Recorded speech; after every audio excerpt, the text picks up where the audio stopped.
In this video, we'll be discussing section 5.3 from chapter 5 of P4. Okay, and we'll be discussing rates of change and forming basic simple differential equations. Okay, so the thing is, we'll be using the chain rule and also basic knowledge in, let's say, relationships such as in topics such as geometry. Okay, to try to relate rates of change in one variable to rates of change in other variables. Okay, so let's say that if we have a circle, okay, and we have the area of the circle, and you're given the rate of change of area. So let's say that you're given the rate of change of area, that is dA by dt. Whenever you have rate, you have with respect to time. Okay, rate means you're dividing the change with the change in time. Okay, so you have rate of change of area, okay, and you want to find the rate of change of the radius. Okay, now you can use the chain rule and the relationship between a and r to try to find the rate of change of to try to relate the two rates of change. Okay, so in this section, definitely there will be a lot of questions that will have to do, let's say, with curves, graphs, and also with geometry. And so there are definitely some formulae that you do need to know. Okay, formulae that with part of IGCSE mathematics and could be used over here. Okay, so just to revise this formula, let's talk about a circle. The area of a circle, okay, is equal to pi r square. In that case, the area of a hemisphere is going to be half the area of a semicircle. The area of a semicircle is going to be half pi r square. Okay, the perimeter of a circle or the circumference of a circle, okay, is going to be the perimeter of a circle or the circumference of a circle is going to be 2 pi r. The perimeter of a semicircle is going to be half of this. Okay, so that is pi r. But notice that for a semicircle, if you draw a semicircle, you have the half over here, but you also have this thing over here, so that is plus 2r. Okay, so you have the curved side and you also have the straight side, so you have plus 2r. Okay, this is a semicircle, that is a circle. Okay, so pi r square and 2 pi r for the area and the perimeter of a circle. For a semicircle, that's going to be half pi r square and pi r plus 2r. Okay, let's talk about a cylinder. A cylinder will have volume. A cylinder will have volume pi r square h, because you have the circle on top, which has got area pi r square, and then you have the height h. Okay, so it's pi r square, the area of the cross section, multiplied by the height h. The surface area of this cylinder, is going to be, you have two circles over there, so you have 2 pi r square, two circles, 2 pi r square, and then you have this curved side. The curved side has got length h, and the curved side has got length h, and the width is going to be the circumference of the circle, and that is 2 pi r. Okay, so you have the circumference times the length, and that is the surface area of the cylinder. For a sphere, the volume is equal to 4 by 3 pi r cube. Okay, and the surface area is going to be 4 pi r square. In the same, in the volume for a hemisphere, okay, the volume for a hemisphere is going to be half that of a sphere. Okay, so the volume of a hemisphere is going to be 2 by 3 pi r cube. The surface area for a hemisphere, so notice that you have 4 pi r square. So let's say that you have this, okay, hemisphere. So the hemisphere is going to have half of this area, 2 pi r square, but it does have this flat circle area, and that is going to be plus pi r square, or in other words, it is going to be 3 pi r square. Okay, Next, we have a cone. If a cone has a flat base, a flat circular base, and that circular base has got a area, if it has got radius r, and the perpendicular height, this particular height is h. In that case, the volume of a cone is given by 1 by 3 pi r square h. 1 by 3 pi r square h. Okay, and to find the surface area of this cone, you need to take into consideration two things. Surface area of this cone is going to be the bottom, which is a flat circle, that's pi r square, and you have this over here. Okay, you have this over here, and that over there is going to be a sector of a circle which has got radius L. Okay, it has got radius L. So for that, if you want to calculate the radius of the sector, okay, you need to find, this will take some time. You have R, so you have this sector. If you take this portion and you try to flatten it out, you have, so this is the flat portion, this is L, this is your 2 pi r, yeah, this is your 2 pi r, okay, because it is the overall circumference of the bottom. So you have 2 pi r, you have L, okay, then this angle is going to be given by 2 pi r by L, okay, in radians, okay, and if this is 2 pi r by L and this is L, in that case the area is going to be given by half r square theta, okay, where it is L square into 2 pi r by L, and that simplifies to pi r L.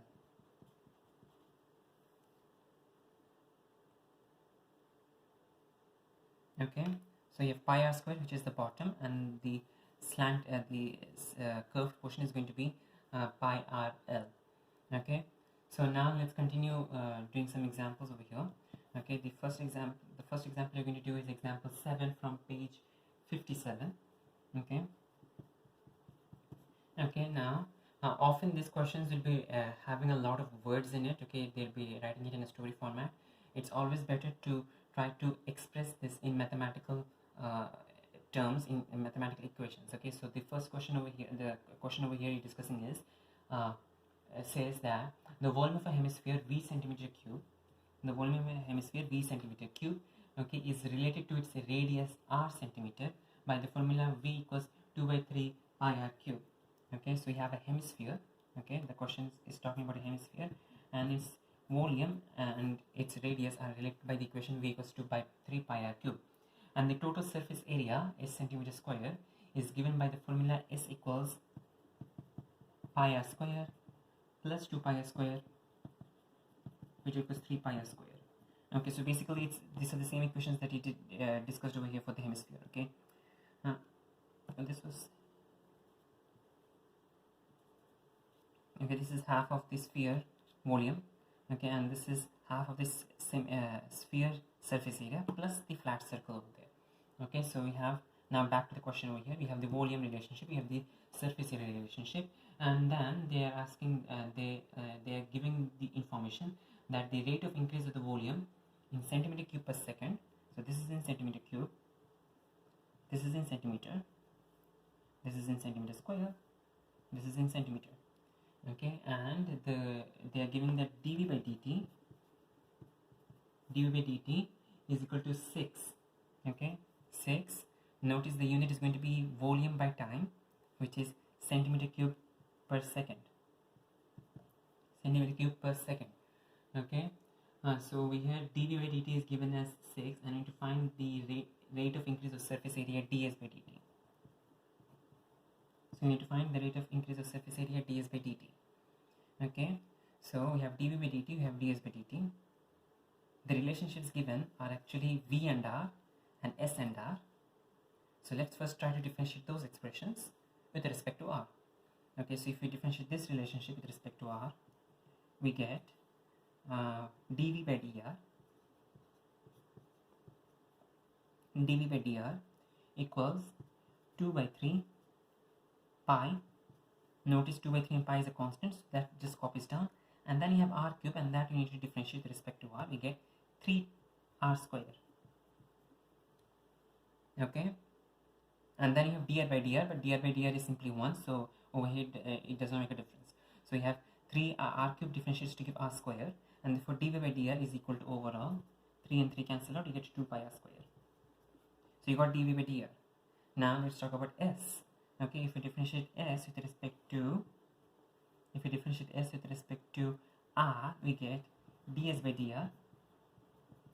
Okay, so ds by dr equals, we differentiate this. Okay, so 3 pi copies down, r square differentiates to give 2r. Okay, and therefore this is equal to 6 pi r. Okay, so notice we have dv by dr, we have ds by dr, we have dv by dt, we need to find ds by dt. So let's try writing an equation for this. Okay, so ds by dt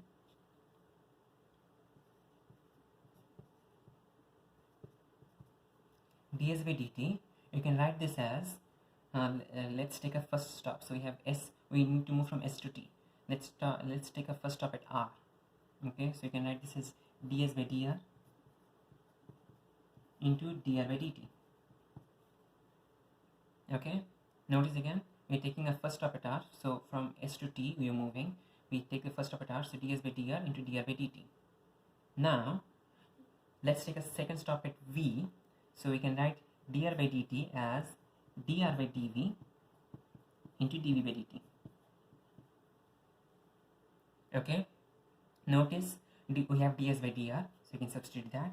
Do we have dr by dv? We do not have dr by dv, but we do have dv by dr. We have the reciprocal over here, so you can just take the reciprocal of this and substitute over here. Do you have dv by dt? We do have dv by dt, and that is over here 6. So if we substitute these expressions in this formula, we get, if we substitute this expression into this formula, we get ds by dr is 6 pi r, dr by dv is the same as 2 pi r square.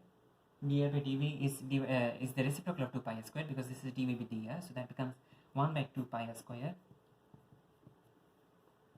and dv by dt is equal to 6. Now let's simplify. Pi cancels, r and r square cancel to leave you with an r, and then the rest simplifies to give 36 by 2, 18 by r. That is your final answer.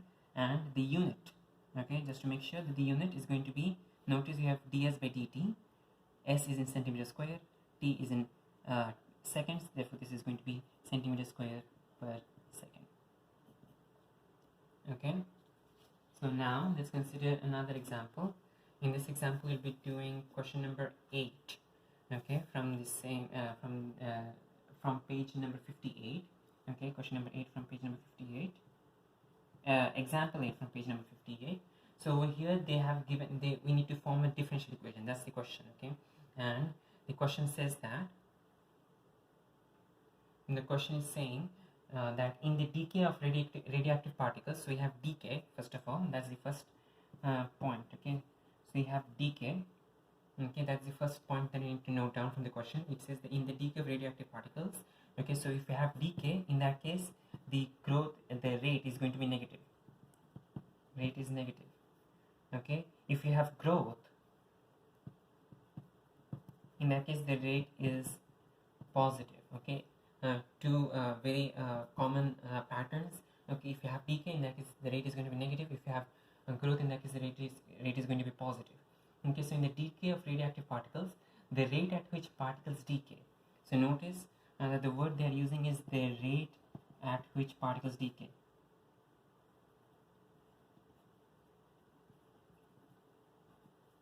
Okay, so the rate at which particles decay, in mathematical terms, this case is going to be something by dt. Okay, what is decaying? Particles decaying. Okay, in other words, the number of particles is reducing. So we can write this as dn by dt, but you do need to identify what n is because we are introducing this letter. Okay, so let's, in our answer you can start writing as let n be the number of particles.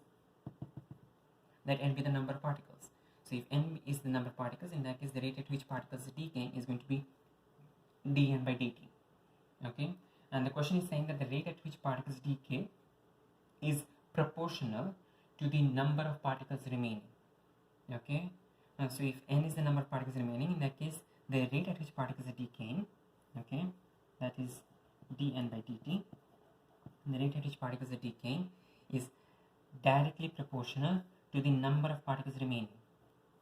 Okay, directly proportional to the number of particles remaining. Okay, and the question is asking us to form a simple differential equation for the rate of change of the number of particles.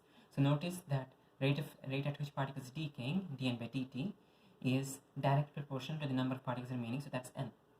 Are you done though? We are not done, because we mentioned in the very first part that the rate is negative because it is decaying, so you do need to put a minus. Okay, this is the only this is again a very common place where you can easily do mistakes. Okay, rate is directly proportional to number, but over here it is decaying, therefore you need to put a minus. Okay, this is our equation, but we are not done yet. Okay, we have a proportional sign, we need to convert this into an equal to sign. Okay, we know from IGCSE mathematics, okay, that a proportional sign can be easily converted to equal to sign as by replacing that proportional sign with a constant, equal to a constant. So we have minus kn. Okay, so dn by dt equals minus kn.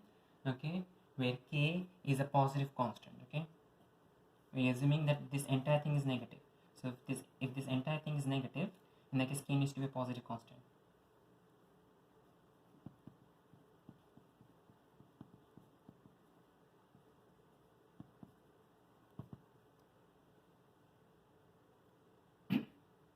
Okay, so again, notice that the question does not mention anything about the variables. It does not give you n, it does not give you t, it just gives you something in words.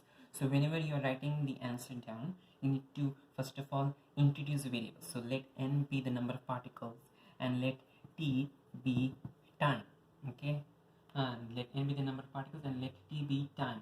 You do not need to mention the units, it doesn't matter, as if the question is the question might not be asking for the units. So in that case we just need to identify the variables. So over here you have n and t, we are introducing n and t. The question does not have n and t though, it is mentioning it in words. So over here we can introduce n as the number of particles and t as time. Okay, and then you can start continuing writing down our equations. We have dn by dt is proportional to n, but don't forget the minus sign because it is a decay relationship. And then we finally convert that into equation where k is a positive constant. Okay, so now let's consider another example. We have example 9 from the same page, and on this one we have Newton's law of cooling. Okay, the question says Newton's law of cooling states that the rate of loss of temperature of a body, rate of temperature loss of a body, okay, rate of temperature loss of a body is proportional to the excess temperature of the body over its surroundings. Okay, so it is proportional, okay, to the excess temperature of the body with its surroundings.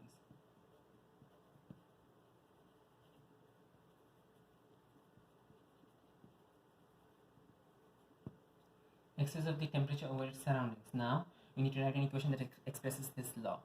So let's start. We need rate. So we need t definitely. So let t be time. Okay, so let t be time. Okay, and we need temperature definitely. Okay, so temperature you can use capital T, just don't use small t. Okay, because small t you're using for time, so you could use capital T, but usually in physics we try to use theta, okay, to represent temperature. So let T be the temperature of the body.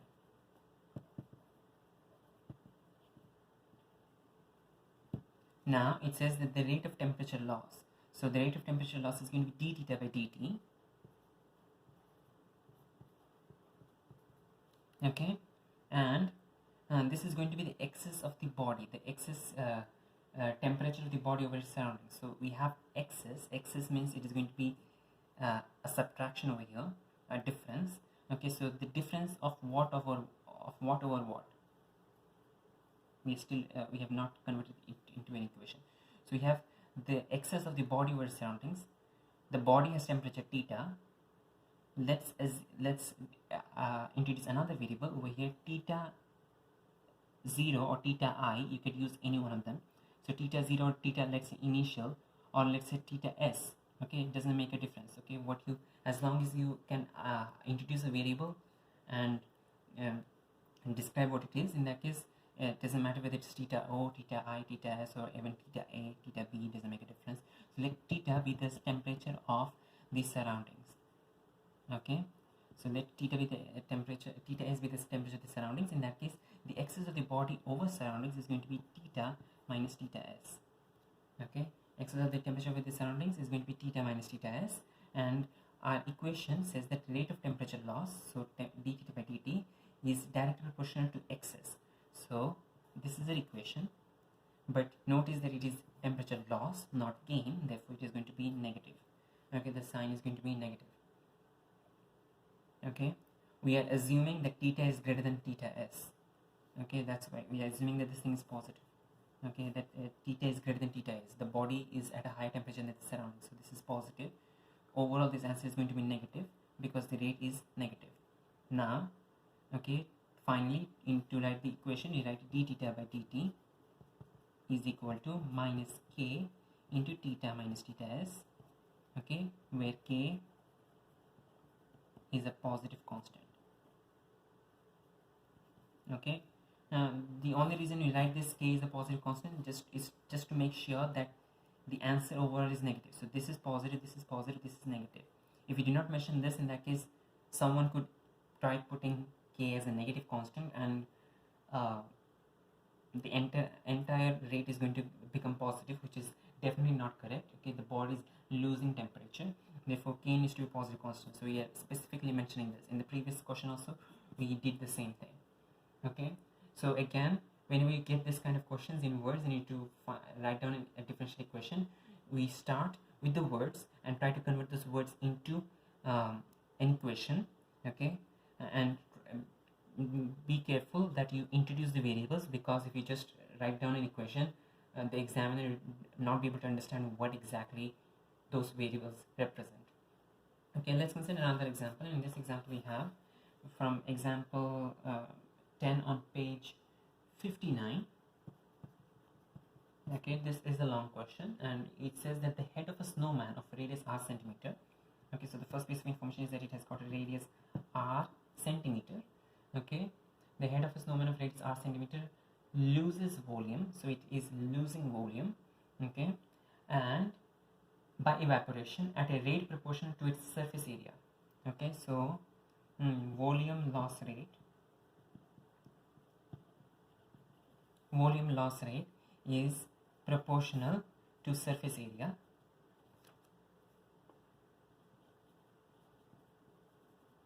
Okay, volume loss rate is proportional to surface area, and we have come to this conclusion because the question says that it loses volume by evaporation at a rate proportional to its surface area. Okay, so we have radius r, we have this relationship from the first sentence. Now the second sentence says that assuming that the head is spherical. Okay, so the head is a sphere. Okay, we are assuming that the head is a sphere at all points of time. Okay, assuming that the head is a sphere, that the volume of the sphere is 4 by 3 pi r cube. So volume of the sphere is 4 by 3 pi r cube, where r is in centimeters, v is in centimeter cube. Okay, and that the surface area is 4 pi r square centimeter square. Okay, this is capital R, just to make sure. Okay, so we have some r in centimeter and s is in centimeter square. We need to write down a differential equation for the rate of change of the radius of the snowman's head. Okay, so a differential equation, we need to write a final question is to write a differential equation for the rate of change of the radius of the snowman's head. Okay, so you need to write a differential equation for the rate of change of radius of the snowman's head. In other words, you need to write a differential equation, okay, for the rate of change of radius, that is going to be dr by dt. Notice we are using capital R for the radius over here in this question. Okay, the question specified capital R, so we are using dr by dt. So now the first thing we are going to do is notice that we have R, we have V, we have S. R, V and S are all given in the question. What is not given in the question is T. Therefore, you do need to introduce T. Let T be time. Okay, let T be time. So whatever is introduced, those are good. Whatever is not introduced, let them be introduced using this. Okay, so let T be time in seconds. Okay, let T be the time in seconds. In that case, we need to find out dr by dt. Okay, now from the very first equation, what do you get? From the very first expression over here, volume loss rate is proportional to the surface area of the cube. Okay, what is volume loss rate? Volume loss rate is the same as dv by dt. Volume loss rate is dv by dt, and this is directly proportional to the surface area of the cube, and the surface area of the cube is s. Surface area of the sphere. Surface area of the sphere is s. Notice it is loss, not gain. Therefore, you do need to put a minus. Converting this,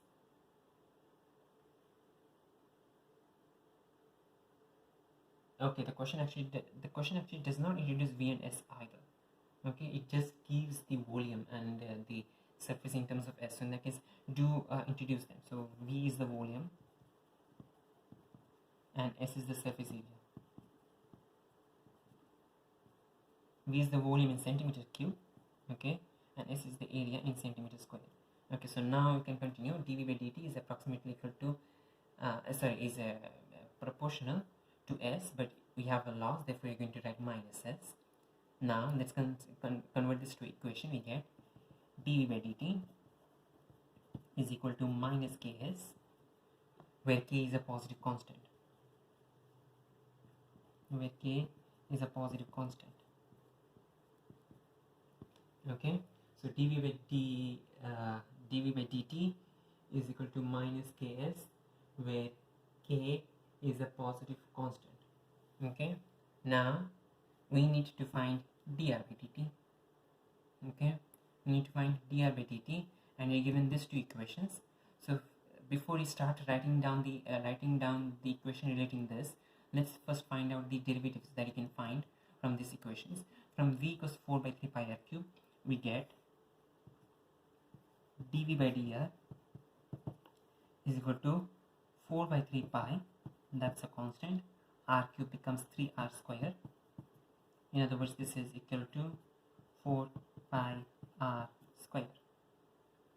From the S equation, we get ds by dr is equal to 4 pi into 2r, which is 8 pi r. Now let's continue writing this equation. We need to express dr by dt. Okay, so we need dr by dt. Dr by dt is equal to, let's take our first stop at,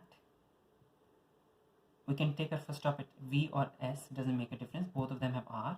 Okay, so let's take our first stop at v.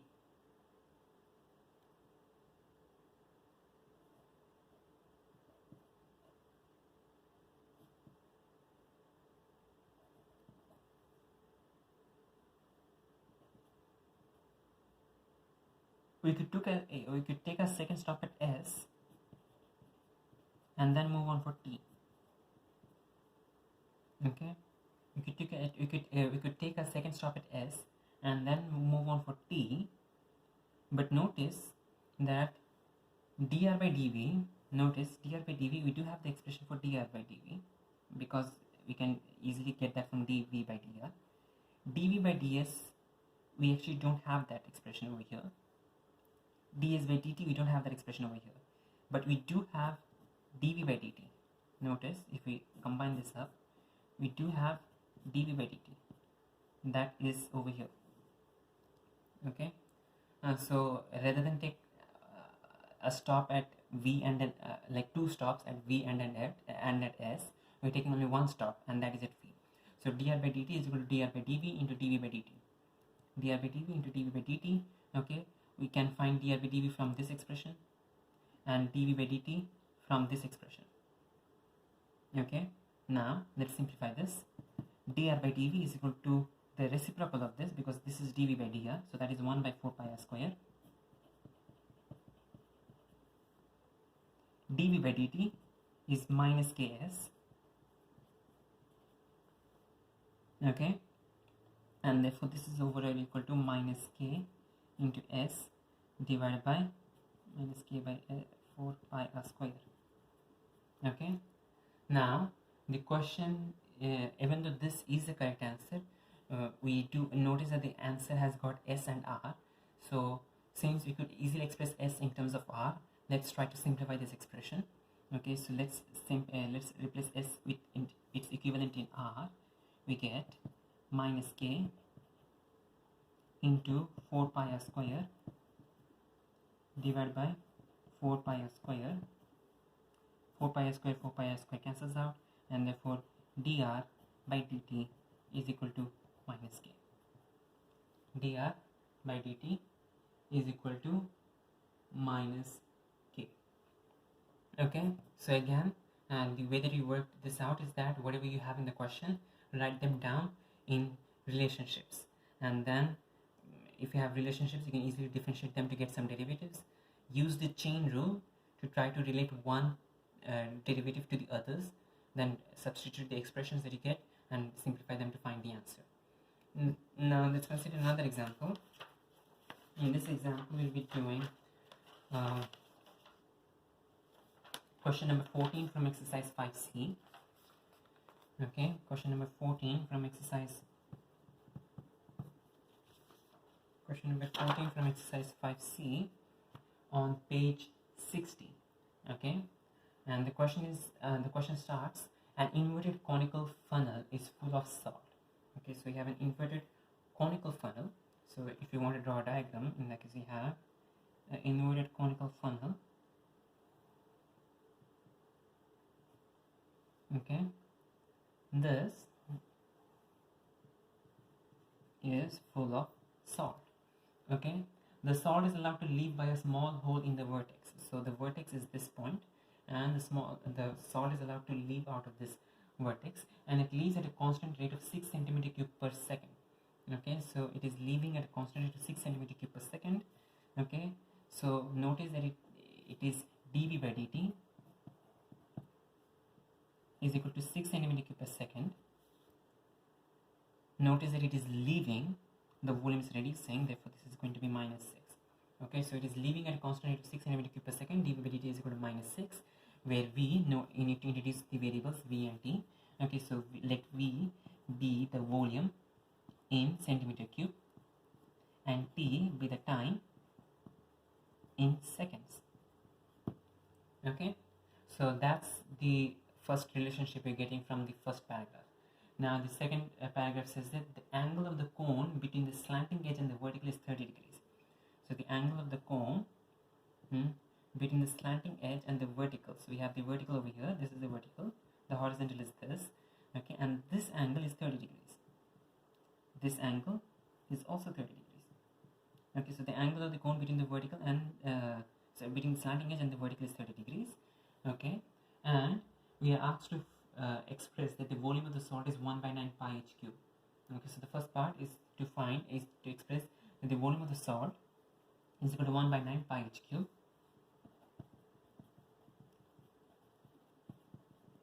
Okay, the volume of the salt is 1 by 9 pi h cube, where h is the height of the salt at time t seconds. Okay, so the t is already there in the question, so you do not need to introduce t, but and h is also introduced in the question. H is the height of the salt, okay, at time t seconds. Let's assume that h is in centimeters. Okay,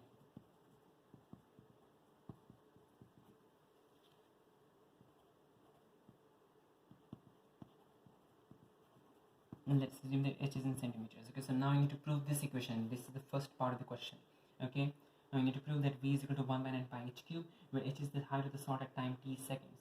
Okay, and we still have some more parts to the question, but let's start with this. Let's start with the first part of the question. We need to prove that v is equal to 1 by 9 pi h cube. Let's start with the very first equation, and the very first equation, when you see the very first equation for the volume of a cone, we know from prior knowledge that the volume of a cone is equal to 1 by 3 pi r square h. Okay, this is the volume of a cone. Okay, volume of a cone is 1 by 3 pi r square h. Okay, and over here notice the final expression has got h only. We need to the original equation does have r. In other words, to convert this equation to this, we need to eliminate r. Okay, so we need to eliminate r. We need to express r in terms of h. How can you express r in terms of h? Let's redraw this diagram and try to figure out how we can draw r and h. So we have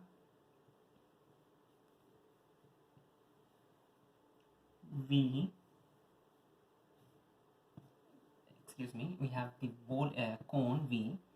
Let's draw 2D cross section. So we have the base, which is a circle. Okay, so we have this circle over here, this is the base, and we have this vertical, and this is 30 degrees. H is going to be this height over here, from here to here, that is h, and this over here is r.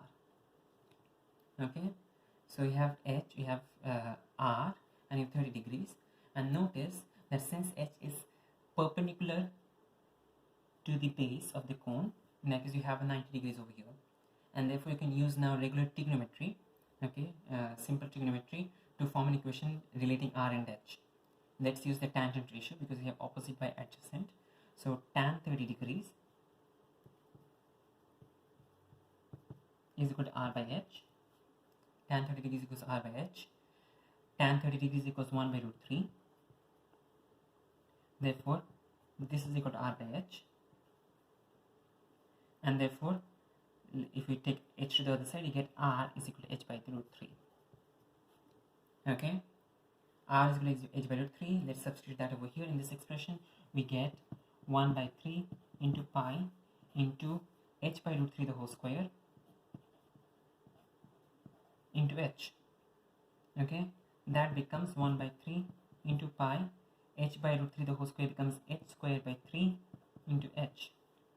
Simplify that expression and you get 1 by 9 pi h cube. So the first part of the question is done. We have proven that the volume of the salt in the cone is 1 by 9 pi h cube. Okay, now the second part of the question says that we need to show that the rate of the change of the height of the salt, okay, rate of change of the height of the salt in the funnel is inversely proportional to h square. Rate of change of height of salt, okay, height of salt is h, okay, so the rate of change of height of salt is inversely proportional to h square. In other words, we need to prove that this is inversely proportional to h square.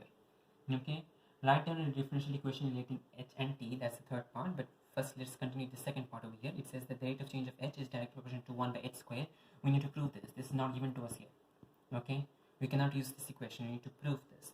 Okay, so how do we start proving this? The rate of change of h is dh by dt. Okay, so we need to prove that dh by dt is inversely proportional to 1 by h square. Where can we start from? We can start from, okay, the rate of change of, we can start from this equation over here, okay, where you're given 1 by 9 pi h cube. Let's try to find out dv by dh. Okay, so v differentiates to give dv by dh. 1 by 9 pi h cube becomes 1 by 9 pi 3 h cube becomes 3h square.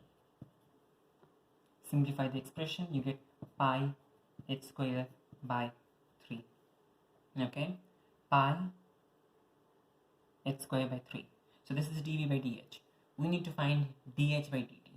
Okay, so dh by dt we have dv by dh, and you have dv by dt as well. So you can easily construct a chain rule formula over here. You can write dh by dt is equal to, let's write this down over here, dh by dt is equal to dh by dv. We're taking a first stop at v, and then we are moving on for the second stop, final stop t. So dh by dv into dv by dt. dh by dv is equal to the reciprocal of dv by dh, so that is 3 by pi h square. Okay, dv by dt is minus 6 over here, and that is overall equal to minus 18 by pi h square. Okay, so now notice that we actually have reached an answer. dh by dt is equal to minus 18 by pi into 1 by h square. Okay, dh by dt is minus 18 by pi into 1 by h square. In other words, therefore dh by dt is directly proportional to 1 by h square, even though it's a minus. Okay, dh by dt is directly proportional to 1 by h square. Okay, dh by dt is directly proportional to 1 by h square, or dh by dt is inversely proportional to h square. So we have received our second part of the answer as well. Okay, now the final part of the question says that we need to write in differential equation relating h and t. Okay, we need to write a differential equation relating h and t, and we actually have got an answer. We don't actually need to find anything else. We have a relationship between h and t. Okay, so we have a differential equation relating h and t. dh by dt was minus 18 by pi and minus 18 by pi h square, and that's your answer to the third part of the question. So the second part of the question and the third part of the question were both related. We got an answer to that question, and that's it. So again, in summary, what we did was we used the question, we converted the sentences in the question to mathematical relationships, and proceed by step. Okay, you do not need to solve the entire thing together at the same time. Proceed by step, do each part separately, and try to use the chain rule to relate the rates of change, and move on to find the answer.